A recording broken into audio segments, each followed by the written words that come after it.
জীবনে আরেকটি নতুন অধ্যায় শুরু করছেন বাংলাদেশ জাতীয় ক্রিকেট দলের ব্যাটসম্যান সৌম্য সরকার। রোববার 18 জানুয়ারি সামাজিক যোগাযোগ মাধ্যম ফেসবুকে সরাসরি না লিখলেও ইঙ্গিতপূর্ণ পোস্ট করেছেন সৌম্য। সেখানে বইয়ের সঙ্গে একটি ছবি শেয়ার করেন তিনি, আর ক্যাপশন লিখেন, একটি নতুন অধ্যায়ের সূচনা।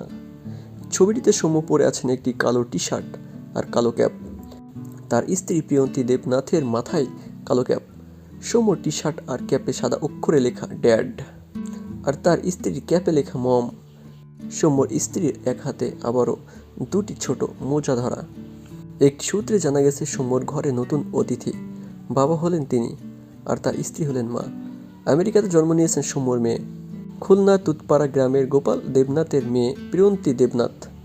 পূজার সঙ্গে দীর্ঘদিনের প্রেমের সম্পর্কের পর 2020 সালের 27 ফেব্রুয়ারি বিবাহ বন্ধনে আবদ্ধ হন বাংলাদেশ জাতীয় ক্রিকেট দলের ওপেনার সৌম্য সরকার।